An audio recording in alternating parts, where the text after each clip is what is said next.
Hello, this is Darren Pulsipher, Chief Solution Architect of Public Sector at Intel, and welcome to Embracing Digital Transformation, where we investigate effective change leveraging people, process, and technology. On today's episode, inspiring IT cultural change with special guest Amy Tong, CIO of the state of California.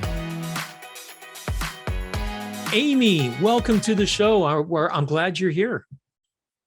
Thank you. I'm glad to be here. All right. You're the first CIO of one of the states I've talked to, and it's a great state. I live in California too. So thank you for doing such a great job. I have seen a huge difference especially during COVID with your leadership. I've seen major changes. It's been amazing. So tell us a little bit about how you became the CIO of California. Oh my goodness. How much time do we have on this? But it's really just a privilege and pleasure to be originally asked by Governor Brown and being asked by Governor Newsom to also state doing my second term of the state CIO. But prior to this, I was really one of those technologists working in the state entity public sector for, close over 20 years now. Started with environmental science, dealing a lot with data, and then ended up moving to the pension side of the house, joining CalPERS, which is kind of a well fit to my business background, and supported that effort and learned a lot. And then had a chance to work with other entities in the state government, such as tax and feed and even lottery, before I really find my true calling, which is joining the health and human services side of the business entity. And that's right around the time the affordable healthcare system was brought up, lots of initiative to support the child welfare system. And it's just a tremendous, tremendous opportunity to learn and grow there before Governor Brown asked me to step into the state CIO role. So you've been in this role for how many years then? Oh my goodness, I think it's close to, or maybe just a little bit over 5 years. Well, that's awesome. That's a long time for CIOs sometimes. I was a CIO myself. I know how easy it is to get burned out. How do you survive not burning out? What's your trick? Who says I'm not burned out at the moment? There you go. Kidding aside, I think I'm just very, very fortunate to have an outstanding team of executives and senior staff who not only energize me every day, but motivates me to work harder than they are, because you lead by example, right?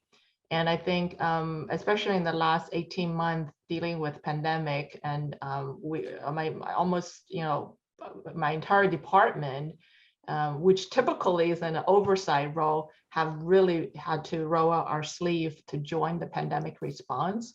But seeing the impact that we're making, seeing the positive results that we are bringing through the use of technology and digital transformation, I think it just reminds us every day why it is so important to do what the state government and the public service need to do.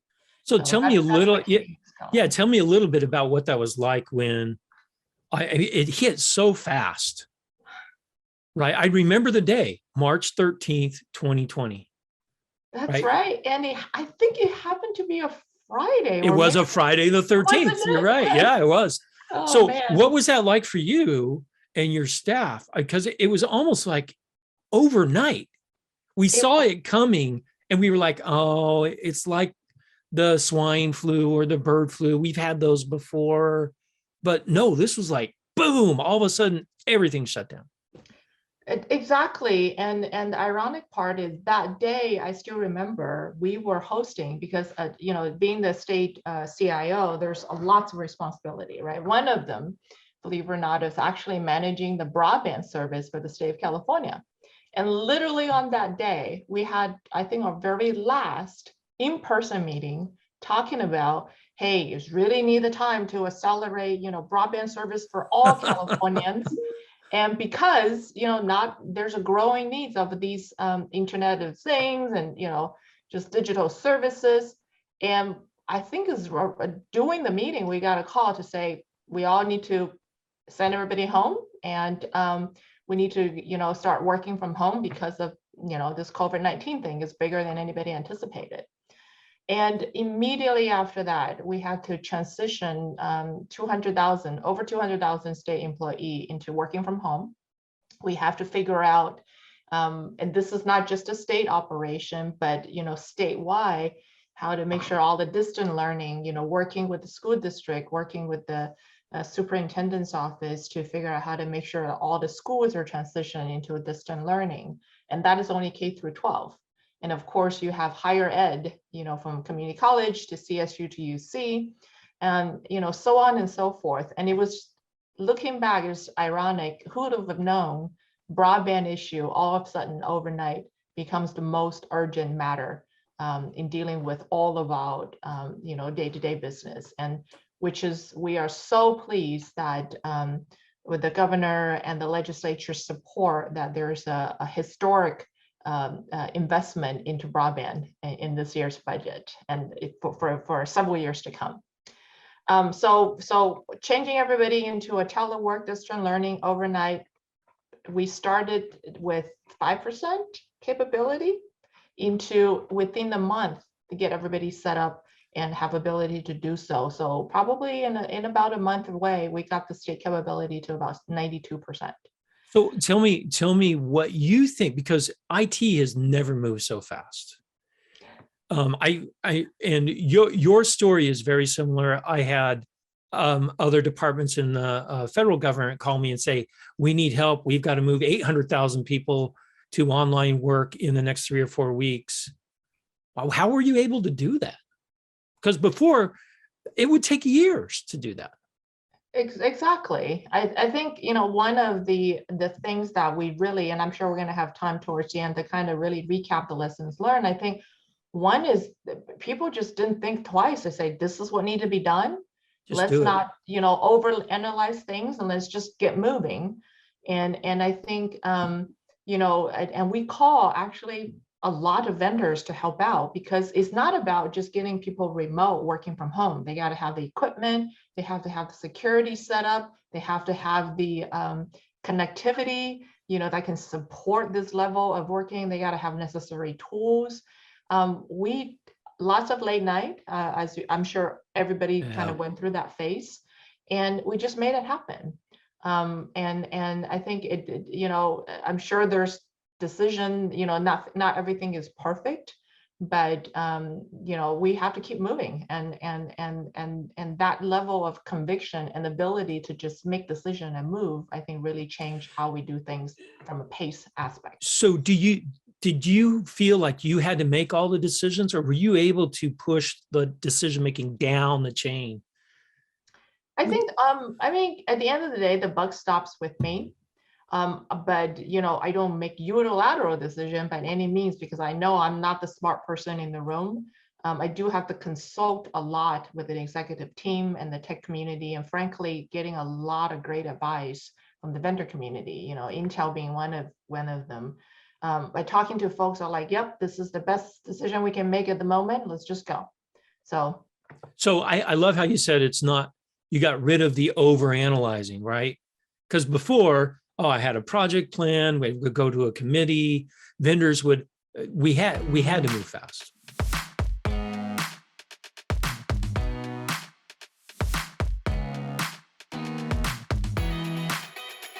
Operationally, again, after everything shut down, what would you say was probably the biggest hurdle that kind of surprised you and said, I didn't even think that would be a big deal, but it ended up being bigger than you thought? I think from purely an operation aspect, getting people, work from home, and this is given the time that most of us actually have PC rather than a laptop. It's just the mobility of our workforce. I think it took a little bit of time for people to get, used to that. and there was like shortage on all the supplies and everything. So people literally just have to make dues with what's at hand and just go with it. And then later on, when there's more supplies with laptops and stuff like that, we upgraded that. I would say overall, moving the workforce to the telework, to this day, looking back, I say it could have not gone any more smooth than it had been. And really, it's just people were understanding, they were flexible, and allowed that continuous improvement to happen. Cybersecurity is something that I think was a big hurdle, that making sure people working from home had the same good practice if they were in the office. That took a little bit of a cultural change. Oh, I bet it did. Yeah. So please don't just download things willy-nilly. Yeah, don't let your 12-year-old play Minecraft on the state thing, and they're downloading whatever they can find, any new skin or whatever for Minecraft. Right. Yeah. So I think from the operational side, that went was still pretty good. And if I may, Darren, maybe use that, like what surprised me in a good way is coming back to a little bit on the business service delivery side, that the desire for data, that the desire for using evidence-based decision-making process is something that we also had to accelerate overnight. So one hand, I know it sounds a little oxymoron, right? One hand is like, hey, just don't overanalyze, make a decision and go. On the other hand, there are critical decisions. We do want to take the necessary time to have data supporting those decisions. And that's, we did narrow the focus on those critical decisions that require evidence-based support and put a lot of effort in providing data. So that's really interesting, because what you just said is focus. It made you focus on what was important, and the things that weren't important just got kind of pushed behind. They had to, right? Because there wasn't enough bandwidth to do everything. So that's interesting. That's exactly right. You just become more surgical on the ability to make decisions and what requires analysis, what is like go, because it's not as risky. Go. Yeah, no, that makes sense. So now, I mean, we're what are we, 18 months into the pandemic? We're in another, variant is shutting things down again, right? How do you now work with your workforce, this hybrid? Because everyone's talking hybrid. I got to go in the office sometimes I'm at home. Your workers are now portable, right? So what challenges do you see with that? Is that different than, hey, we just moved to remote work? Is there another shift that we have to make in this new model of in the office, not in the office, back and forth? Or do you see that as just an extension of the big transition that we already made? So I would say first thing is to say we're actually still learning what that workforce look like moving forward. The administration have really set the tone, which are, welcome, that, telework is for the foreseeable future. And which means that, some position probably will be permanent telework, because frankly, we have seen increase in productivity. And some positions, maybe not so good for teleworking. And then that way we got to figure out how to bring them back to the office in a safe environment. But also recognizing if you used to have a team of, 20 people that you usually work with, but only half of them come back, the office dynamic would also be very different. Oh, yeah, absolutely. Right? So I think we're still learning our way through, and fortunately in the Department of Technology, because most of the things that we're able to do, through a telework setting, I'm, only speaking for my department, 95% of our workforce is going to continue to telework. That's not necessarily true from, other departments that might have more customer facing services. Right. But you have to be able to support not just your department, but all the departments, California, and give the strategic direction on where to go. Right. So that's still, and you're in good company there. Intel itself is still trying to figure this out. Yeah. Right. Yeah. And most of the companies are still, dealing with this strange world. We live in a weird world right now. We really do. I think one thing that perhaps not so much evident before in deciding those, whether telework or not telework, but it does become more evidence now, and that's something that we are very purposeful with, is really your staffs. What is the well-being of your staff? You really have to think about from their angle. It is just because, the company has used to do things certain way, is that really the best way to support your staffs in their productivity and their fulfillment of their career, right? We solicit a lot of input from our staff is, what is it that you like to do that you feel supported, productive, but importantly, the self-care is part of that equation.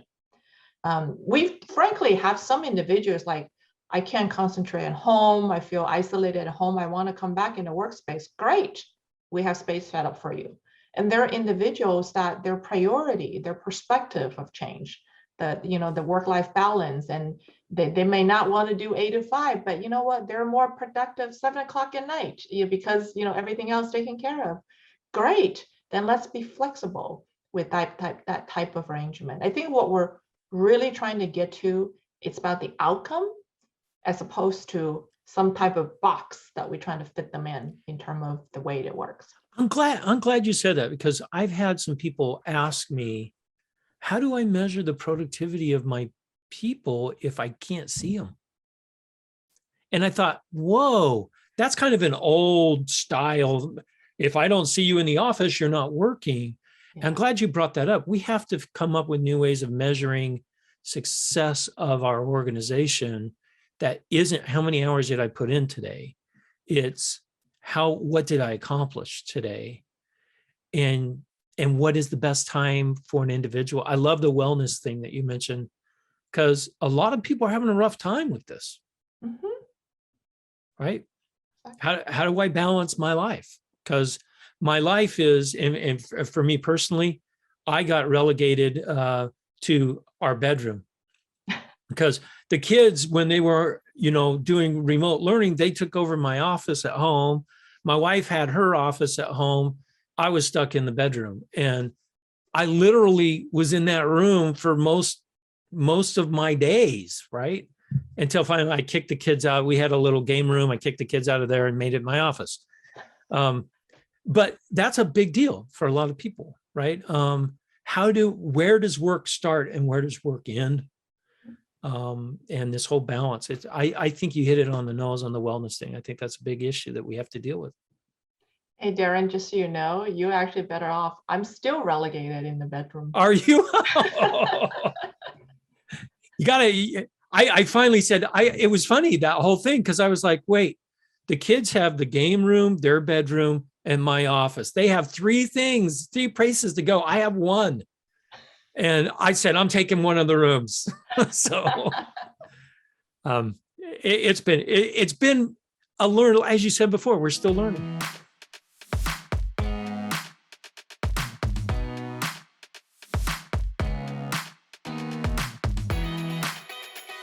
Let's shift gears a little bit. How do you strategically plan for things now when we've been so tactical over the last 18 months, right? Where before we were probably maybe too strategical as an industry. You've been highly tactical the last 18 months, I'm guessing, right? How do you now blend in the strategy and the tactics? How do you balance that? That's an excellent question. And in fact, now that we had past tense, a little bit of breathing room when we, the last, at end of June to July, there was. Yeah, we had about 2 months. 2 months, a little bit of reprieve from thinking things were a little bit calmer. So a lot of us have, took some time to just reflect. And in fact, that from the highly tactical in the past 18 months, comparing to perhaps overly strategic, planning things, 5 years out and all that, I think a hybrid of that is really what we are become more and more comfortable. What I mean by that is, things don't necessarily have to plan, 3 years out. Things don't necessarily have to be like either or. I feel like we are continue to work down the path, and frankly, it's something that we called out in the state's Vision 2023 strategic plan, is that you keep your North Star still up there, and that is the strategic view, but really, really incrementally deliver the service, incrementally improve what you're delivering, so that that has that essence of time to market, which I'm sure private sector use that a lot. Oh, yeah. At the same time, with the willingness that, okay, nothing's perfect, you improve, you go on, you move on. And I think people are getting more and more comfortable with that type of approach, and not afraid that perhaps the bumps along the road is going to be overly publicized, so that it puts people into a really risk-averse mode. So do you think it's because people are a little bit more forgiving now? You know what I mean? We can blame it on COVID, right? I mean, we can say, oh, this was a little misstep. We were moving fast because of COVID, and we can adjust to this. It'll be okay. We'll recover from this quickly. Do you think that's the reason why? This may be my wishful thinking, and I think if the audience who are public sector, they probably can. This would resonate, that when you're working in the public sector, you're magnifying glass is on you. Oh, right, yeah. right. You're in the fishbowl, and so I think that, I don't know if it's more forgiving, or perhaps I'm hoping for more understanding. I like that. Understanding that we're all human beings. Nobody's wake up in the morning to say, how do I screw this up? Right? Nobody's doing that. Everybody is trying their hardest or darnest they can to make the best move, to make the best decision. Now, is that perfect? Absolutely not. Is there going to be misstep along the way? Absolutely not. Are we okay with that? I'm saying we are. In fact, those scars that I get from not being perfect, it builds you. We call that honor scar. An honor scar. I like that. Right? That just means that you're willing to make changes. You're willing to take action. You're willing to get things done along the way. Okay, not so perfect, but we made a difference.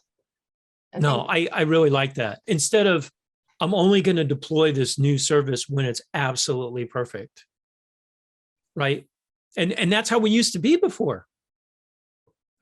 So yeah, I love that, because there was something that we as a culture, we as a people went through together worldwide. We haven't done that in generations. That I think maybe we're all, okay, I understand. I have that understanding now. I have that common experience. So maybe we're getting too philosophical now, but so what? So let's talk about the future then. Okay. So what do you think your biggest challenge will be this next year? It's interesting. I was talking to my staff. There's a group of us who were on this pandemic response strike team task force, however we call it, 18-month.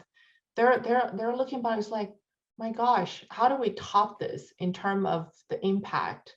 The joy, even though it's hard work, but the joy knowing that you actually save somebody's life because of these hard work. How do you top that? So they're like, the impact of their work. And then you do have a group that perhaps, not at the forefront, but they are in the back holding down the fort, and they're trying to see how do they connect the dots, that just because they're in the back, they may not realize the immediate impact of their work, but they know they were able to support the team that able to do that. I think kind of getting that perspective together to say, look, how do we make sure everybody can have a good sense of their work? How does their work making a positive change? Is the first thing that I want to focus on, to really bring people back to what is the new norm, right? The new norm should not be working 20 hours a day, 7 days a week. And the new norm can also be like, oh my gosh, if you're not at the forefront, you're somewhere in the back. I think we gotta rebalance that a little bit. So that's really from the staff's morale, motivation, inspiration side of things. Second, we did put a lot of things on hold for the state because of the pandemic response. We want to get back to a little bit more visionary thinking, strategic thinking. So, for example, we launched a Vision 2023 on January 2021. I'm sorry. Oh gosh, I don't even remember what in month. 20, yeah, 20. 2020, yeah. That's I right. know, it's like this year and a half didn't happen, right? Exactly. What happened? But there's challenge that we laid out in there we frankly didn't spend any focus on. We couldn't. So I want to bring those vision back in. So remind folks what the North Stars are, and then laying out our path forward, our roadmap forward. So that's going to be a good and much welcomed conversation to really refocusing on chart our own way for as the new norm. So that would be my two primary focus, is making sure staff feel supported and laying out our vision of what's to come. So you talk a lot about culture, I can tell, just in the conversation we've had, that cultural shift. And you're saying this is a great opportunity to have a new culture change, because the last year and a half has been hair on fire, craziness. And before that, probably like most organizations, much more methodical process. What's the culture look like for you now? How can you take advantage? I hate to say take advantage of the pandemic, but let's say take advantage of the culture shift that we're in the middle of. What would you want that culture to look like coming out of this? I think, yeah, thank you for acknowledging the fact that culture is an important piece of, as I'm thinking ahead and how to provide that level of leadership that it's needed. Because at the end of the day, people are our staff are who's going to deliver, and we're going to be relying on them to help carry the water, so to speak, right? And our job as leaders in this is modeling the way, and really have to take their well-being as the most important consideration when we're making our decision. And that culture shift of being flexible to how to support how they work, being what do you call it, have the confidence to make decisions without having to over analyzing things, so that they can feel more fulfilled and empowered. And so what if things don't go perfect? Okay, you dust it off, you move on. I think creating that very positive and empowering working environment is going to make a huge difference in helping people indoctrinate it into what is our new norm. Our new norm, yeah.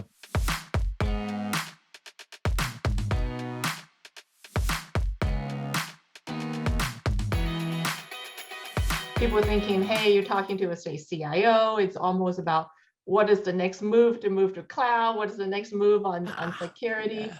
I'm thinking those are going to come. Yeah. Those are going to come.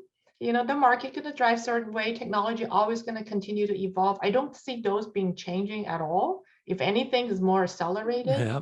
But I think what's forgotten is the fact that our workforce, this culture of ability to take risk and make decisions and try things out and go through proof of concept to make sure services delivered. That's what I wanted to seize that momentum that has developed through the pandemic. No, I think that's a great thing to do. So here's my last question for you. If you could say anything to all the other state CIOs to help them out, because I think generally we all want every state to do well, right? What advice would you give them? Because you're the largest, you have the largest budget, probably. We're the largest state, California. We have the largest, sixth largest economy in the world. So, it impacted us quite a bit, COVID. What advice would you give to all the other CIOs out there? I think one advice I would give to the state CIO as coming out of this pandemic is the fact that do a lot of proof of concept. Work closely with, just be very open on different ways of solving one problem. There are definitely multiple ways of achieving an outcome. Do a bunch of proof of concept before you set your mind on certain things. And I think the way we do procurement, the way that we get consultings from a vendor community, the ways that we're making tough decisions, is through trying it out. And that's, I think, is saved us quite a bit, and it helped propelled us in the digital transformation. And that is something that, in the California, we're going to continue to do quite a bit more, is just roll up your sleeve, do proof of concept. And that's, the outcome of those proof of concept would better inform us on decision making. So I really like that, because it's trying things instead of just analyzing things, trying things, getting real data instead of, another market research, right? You want to try things out. I really like that approach. I'm seeing that in other organizations that are starting to do that too. Exactly.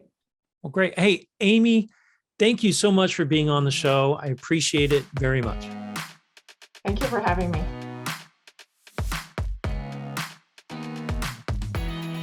Thank you for listening to Embracing Digital Transformation today. If you enjoyed our podcast, give it 5 stars on your favorite podcasting site or YouTube channel. You can find out more information about Embracing Digital Transformation at embracingdigital.org. Until next time, go out and do something wonderful.